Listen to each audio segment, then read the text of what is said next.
This is Lady Mary.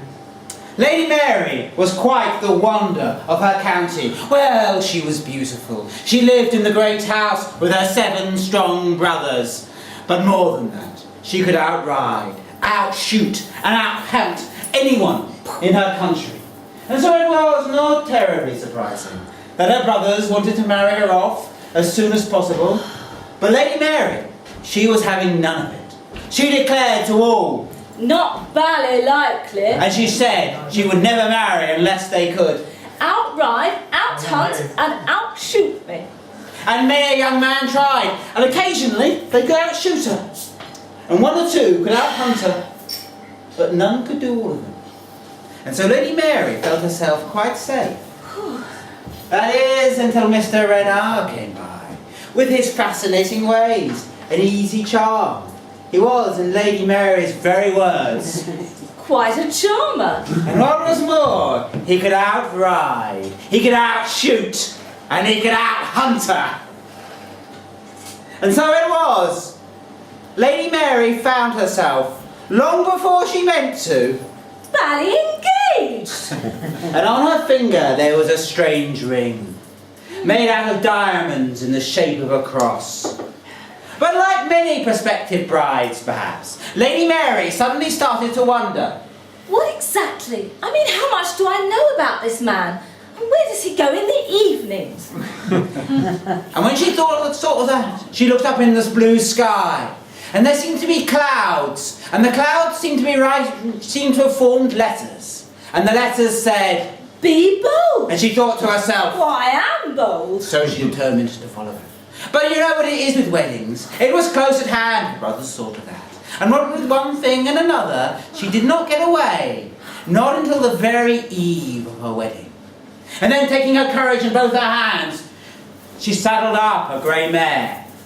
And as Renard rode off into the twilight, she followed him. But you know, it was strange. For very soon, Lady Mary thought, I know this forest as well as I know my own boots. I've been hunting here since I was 6. I've never seen this bit before. I don't recognise it at all.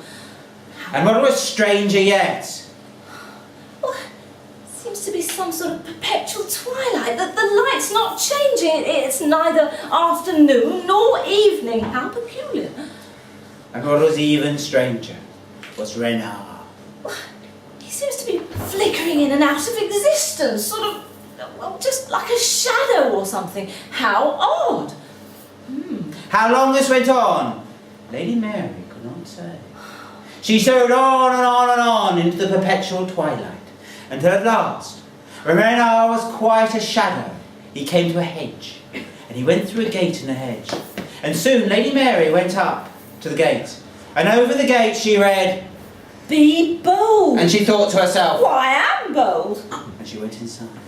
And she found herself in a wonderful, magnificent, Garden, a huge garden. Well, it's full of temples and topiary and fountains and peacocks and Lord knows what else.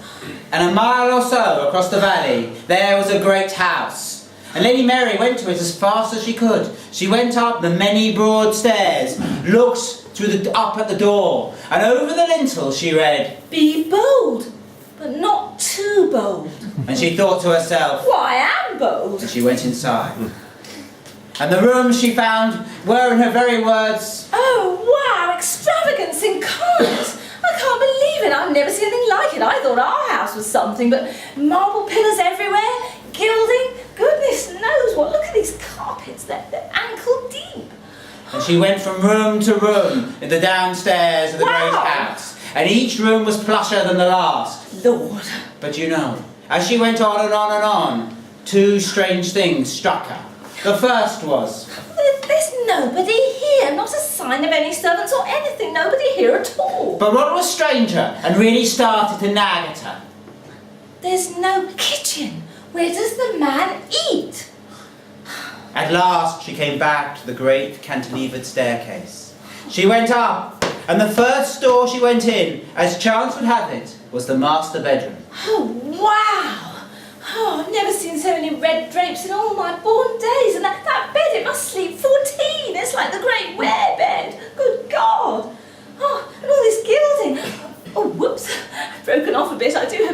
mind or notice. Corks. And Lady Mary left the bedroom.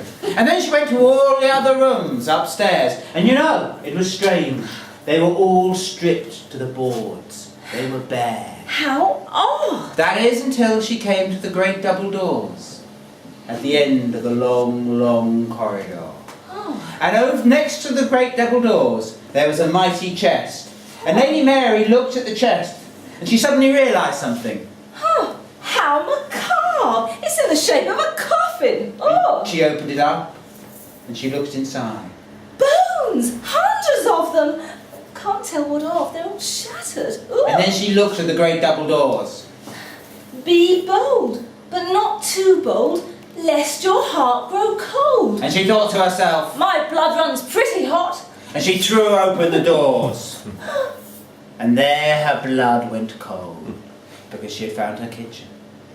There was copper pans. There was a fire. But it was not at the fire or the pans she looked, but rather at the row upon row of murdered women, all dressed as brides. What a cad! And as she looked in horror, she saw every one had on their finger the same engagement ring as she now wore, and a wedding ring made of red gold. What a bounder! He must buy them in job lots! But just at that moment, there was the sound she dreaded most, the loud slam of the door. Renard was coming back. But he was not quite alone. Rather, on his back there was yet another murdered woman. And as he swept along the corridor, she was not quite dead. She put out her hand and grabbed hold of the great chest, behind which Lady Mary was hiding. And Renard, when he felt the resistance, turned to her and said, "Oh, you're not quite dead yet, my dear." And he took out a long, cruel knife and cut off her hand. Poor girl! And went inside. Well, Lady Mary picked up the hand, not knowing quite why. And then she ran. She ran with all her might and main, down along the corridor, down the stairs, through the house, through the garden, onto her horse and galloped off. How she got home, she could never quite remember. Indeed, the next thing she clearly remembered was the loud chiming of bells, ringing the wedding service. Oh, For it was her wedding day. oh. And there was a loud, "Rat-tat-tat, you coming, Lady Mary? You're late, your 7 brothers are going to be mad!" Oh, what a hideous dream! And then she felt a weight on her chest. And she looked down. Oh, that was no dream. "Are you coming, Lady Mary?" Yes, yes, all right, I'm hurrying. And she threw a few things together and put on her great dress and went down to the chapel where her 7 brothers and Mr. Renard were waiting. "Are you ready, my dear?" Not quite. I've got a story to tell, actually. Oh, what folly would be that? Remember night fantasies when we could be married and jolly, my dear. No, I think it's important, actually. I followed Mr. Renard in this dream to a forest. Well, our forest, but a part of the forest I'd never seen before, and then I came to a great country house. A really enormous country house with a strange motto over the door, and when I went inside, I couldn't find any people. Except the kitchen was upstairs. Oh, my dear, this is folly. Let us be married and jolly in the morning light. Let me finish. And in the kitchen there was row upon row of murdered brides, all with, on their hands, an engagement ring like the one I wear on my hand and a wedding ring like the one he's got on his finger. Oh, my dear, many a bride has had such dark fantasies before their wedding night, and then discovered all is golden and bright. Oh yes, then what's this? And Lady Mary held up the hand, and everybody saw the 2 rings on it, and the ring on her finger, and the ring that Renard held. And the entire chapel went silent, utterly silent. Nobody moved, save Lady Mary. And I blew out the blighter's brains with my blunderbuss. Pow!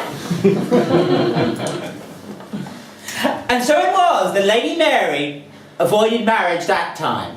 And indeed, she refused from that day on to ever get married, for as she wisely said, No ties, no commitments. You never know where they've been. and so it was fishing and out hunting all her 7 brothers. And you know, in the end, she outlived them as well. Huzzah!